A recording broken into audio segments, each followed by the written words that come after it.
ನಮಸ್ಕಾರ ಎಲ್ರಿಗೂ. ಎಲ್ಲರೂ ಹೇಗಿದ್ದೀರಾ? ಎಲ್ಲರೂ ಚೆನ್ನಾಗಿದ್ದೀರಾ ಅಂತ ಅನ್ಕೋತೀನಿ. ಹಾಗೆ ಯಾರೆಲ್ಲ ಸಬ್ಸ್ಕ್ರೈಬರ್ ಆಗಿಲ್ಲ ನನ್ನ ಯೂಟ್ಯೂಬ್ ಚಾನಲ್ಗೆ ಸಬ್ಸ್ಕ್ರೈಬ್ ಆಗಿ, ಹಾಗೆ ಬೆಲ್ ಐಕಾನ್ ಒತ್ತಿ. ಡೈಲಿ ಅಪ್ಡೇಟ್ಸ್ ನಿಮಗೆ ಸಿಗುತ್ತೆ.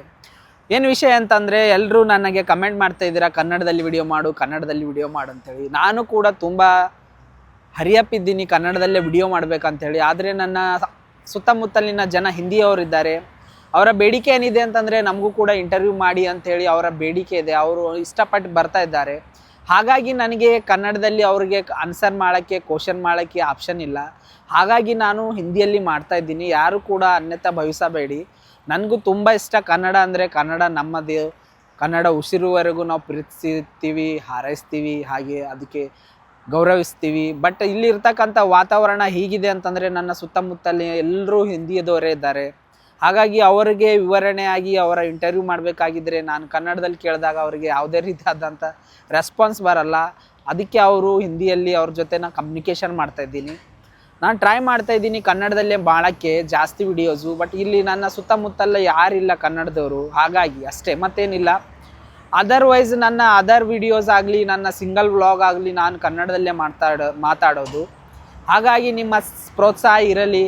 ಹಾಗೆ ನಿಮ್ಮ ಏನೇ ಅನಿಸಿಕೆಗಳು ಇದ್ದರೂ ಕೂಡ ನನ್ನ ಕಮೆಂಟ್ ಸೆಕ್ಷನಲ್ಲಿ ನನಗೆ ಕಮೆಂಟ್ ಮಾಡಿ. ಏನೇ ಒಂದು ತಿದ್ದುಪಡಿ ಮಾಡ್ಕೊಳ್ಳೋದಿದೆ, ಸರಿ ಅನ್ನಿಸ್ತಾ ಇಲ್ಲ ಅಂದರೆ ಅದು ತಿದ್ದುಪಡಿ ಮಾಡಿಕೊಳ್ಳೋ ಒಂದು ನನ್ನ ಮನಸ್ಥಿತಿ ಇದೆ. ಹಾಗೆ ಯಾವುದೇ ರೀತಿಯಾದ ನನಗೆ ಮುಲಾಜಿಲ್ಲದೆ ನಾನು ಕಲಿಯೋಕ್ಕೆ ಇಷ್ಟಪಡ್ತೀನಿ. ನಿಮ್ಮ ಅನಿಸಿಕೆಗಳು ನನಗೆ ಬಹಳ ಮುಖ್ಯ. ವಿಶೇಷವಾಗಿ ಏನು ಹೇಳಬೇಕಾಗಿದೆ ಅಂತಂದರೆ, ಯಾರೆಲ್ಲ ಯೂಟ್ಯೂಬ್ ಚಾನಲ್ ಕ್ರಿಯೇಟ್ ಮಾಡಬೇಕಂತ ಇದ್ದೀರಾ ಅಂತಂದರೆ ಬೇಗ ಯೂಟ್ಯೂಬ್ ಚಾನಲ್ ಕ್ರಿಯೇಟ್ ಮಾಡಿ. ಹಾಗೆ ಸ್ಕ್ರಿಪ್ಟ್ ಮುಖಾಂತರ ಬರಬೇಕಾಗಿದೆ ಅಂದರೆ ಅದು ಒಳ್ಳೆಯದಲ್ಲ. ಸ್ಕ್ರಿಪ್ಟ್ ಮಾಡುವುದು ಒಂದು ದುರಂತ ಕತೆ ಅನಿಸುತ್ತೆ. ಯಾಕಂದರೆ ಅದರಲ್ಲಿ ಎಷ್ಟು ಬರೆದಿದೆ ಅಷ್ಟೇ ನೀವು ಹೇಳೋಕ್ಕೆ ಇಷ್ಟಪಡ್ತೀರಾ. ಓನಾಗಿ ಮಾಡಬೇಕಾಗಿದೆ ಅಂತಂದರೆ ನಿಮ್ಮ ಮೈಂಡ್ಸೆಟ್ ಕ್ಲಿಯರ್ ಆಗುತ್ತೆ. ನಿಮ್ಮ ಮೈಂಡ್ನಲ್ಲಿ ನೀವು ಥಾಟ್ಸ್ ಬರುತ್ತೆ. ನಿಮ್ಮ ಮೈಂಡ್ ಏನಾಗುತ್ತೆ ಅಂದರೆ ವರ್ಕ್ ಪ್ಲೇಸ್ನಲ್ಲಿ ಇರುತ್ತೆ. ಇಲ್ಲಾಂತಂದರೆ ಏನಾಗುತ್ತೆ ಅಂತಂದರೆ, ನೀವು ಯಾವ ರೀತಿ ಸ್ಕ್ರಿಪ್ಟ್ ಬರಿತೀರಾ ಅದೇ ರೀತಿಯಲ್ಲಿ ನಿಮ್ಮ ಜೀವನ ಸಾಗುತ್ತೆ. ಸ್ಕ್ರಿಪ್ಟ್ ಬರಿಬೇಕು, ಪ್ರೀ ಪ್ಲ್ಯಾನ್ ಮಾಡಬೇಕು. ಬಟ್ ಆನ್ ದ ಸ್ಪಾಟ್ ಮಾತಾಡೋದಿದೆಲ್ಲ ಎಲ್ಲರಲ್ಲೂ ಇರಲ್ಲ ಅದು ಕಲೆ. ಅದಕ್ಕೋಸ್ಕರ ನೀವು ಓನು ಕ್ರಿಯೇಟ್ ಮಾಡೋಕ್ಕೆ ಪ್ರಯತ್ನ ಪಡಿ. ಹಾಗೆ ನಿಮ್ಮಲ್ಲಿರ್ತಕ್ಕಂಥ ಜ್ಞಾನ ಶೇರ್ ಮಾಡೋಕ್ಕೆ ಪ್ರಯತ್ನ ಪಡಿ. ಹಾಗೆ ಇನ್ನೊಬ್ಬರಿಗೆ ಸಹಾಯ ಮಾಡೋಕ್ಕೂ ಕೂಡ ಕೈ ಜೋಡಿಸಿ. ಮತ್ತೊಂದು ವಿಶೇಷವೇನಂತಂತಂದರೆ, ನಮ್ಮ ಸುತ್ತಮುತ್ತಲಿನ ಜನಗಳು ನಾವು ಬೆಳೆಯುವವರೆಗೂ ನಮ್ಮನ್ನು ಹೀಯಾಳಿಸ್ತಾರೆ. ನಮ್ಮನ್ನು ಕುಗ್ಗಿಸುವ ಸಲುವಾಗಿ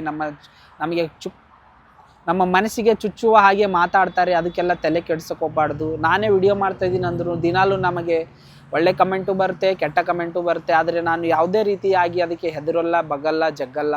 ನನ್ನ ಗುರಿ ಒಂದೇ, ನಾನು ಕೂಡ ಒಂದು ಯೂಟ್ಯೂಬರ್ ಆಗಬೇಕು, ಒಂದು ಒಳ್ಳೆ ಮೆಸೇಜ್ ಕೊಡಬೇಕು. ನಾನು ಯೂಟ್ಯೂಬ್ನಲ್ಲಿ ಏನಾದರೂ ಸಾಧನೆ ಮಾಡಬೇಕಂತ ಹೇಳಿ ಕಠಿಣ ಪರಿಶ್ರಮದೊಂದಿಗೆ ರಾತ್ರಿ 11 ಗಂಟೆ ಆಗಲಿ, 12 ಗಂಟೆ ಆಗಲಿ, 1 ಗಂಟೆ ಆಗಲಿ ಸತತವಾಗಿ ವಿಡಿಯೋ ಮಾಡ್ತಾಯಿದ್ದೀನಿ. ಅದಕ್ಕೆ ಪ್ರಾಮುಖ್ಯತೆ ಕೊಡೋದು ಕನ್ಸಿಸ್ಟೆನ್ಸಿ. ಅದ್ರ ಜೊತೆ ನಾವು ಡೆಡಿಕೇಶನ್ ಮಾಡಬೇಕು, ಹಾರ್ಡ್ ವರ್ಕ್ ಮಾಡಬೇಕು. ಕನ್ಸಿಸ್ಟೆನ್ಸಿ ಮುಖಾಂತರ ನಾವು ಗೇನ್ ಮಾಡೋದು ಏನಂತಂದರೆ, ಒಂದು ಜೀವನದಲ್ಲಿ ಅಪ್ಲೋಡ್ ಮಾಡಬೇಕು ವಿಡಿಯೋ ಅಂದರೆ ಅಪ್ಲೋಡೇ ಮಾಡಬೇಕು. ಯಾವುದೇ ರೀತಿಯಾಗಿ ನಾವು ಕಾಯುವಿಕೆ ಇಲ್ಲ. ಮಾಡಬೇಕಂದ್ರೆ ಮಾಡಬೇಕು ಅಷ್ಟೇ.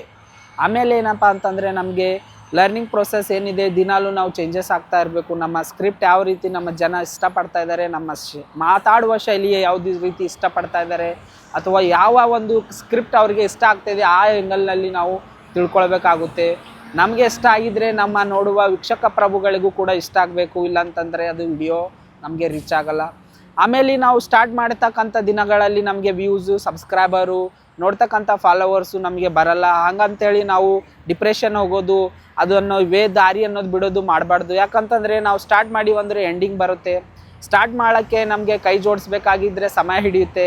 ಒಂದು ವೇಳೆ ನಾವು ರೇಸಿಗೆ ಸ್ಟಾರ್ಟ್ ಮಾಡಿದೀವಿ ಅಂದರೆ ನಮ್ಮ ಹಿಂದಿರ್ತಾರೆ, ಮುಂದಿರ್ತಾರೆ, ಅವ್ರಿಗೆ ಕಾಂಪಿಟೇಷನ್ ಕೊಡಬೇಕಾಗುತ್ತೆ. ಆಮೇಲೆ ಸ್ಟಾರ್ಟ್ ಮಾಡಿದ ಮೇಲೆ ಹಿಂಜರಿಯುವ ಸಂಬಂಧ ಇಲ್ಲ, ಹಿಂಜರಿಯುವ ಮಾತಿಲ್ಲ. ನಾವು ಏನಾದರೂ ಸಾಧನೆ ಮಾಡಬೇಕಾಗಿದೆ ಅಂದರೆ ಸ್ಟೆಪ್ ಬೈ ಸ್ಟೆಪ್ಪೇ ಹೋಗಬೇಕಾಗುತ್ತೆ. ಒಂದೇ ಸಾರಿ ಯಾರೂ ಗೆಲ್ಲಕ್ಕೆ ಸಾಧ್ಯವಾಗಲ್ಲ. ಹಾಗಾಗಿ ಯಾರು ಕೂಡ ನಿಮ್ಮ ಸೋಲನ್ನು ಒಪ್ಕೊಳ್ಳಬೇಡಿ. ಸೋಲಿಂದ ಕಲಿತಕ್ಕಂಥ ಪಾಠದಿಂದ ಗೆಲ್ಲುವ ಕಡೆ ಸಾಗಿ. ಹಾಗೆ ನಿಮ್ಮ ಜೀವನದಲ್ಲಿ ಒಂದು ಗೆಲುವಿನ ಕಡೆ ವಿಜಯಭಾವವನ್ನು ಸಾಧಿಸಿ ಅಂತ ಈ ಮೋಟಿವೇಶನ್ ಮುಖಾಂತರ ಹೇಳ್ತಾ ಇದ್ದೀನಿ. ಎಲ್ಲರಿಗೂ ತುಂಬ ಧನ್ಯವಾದಗಳು.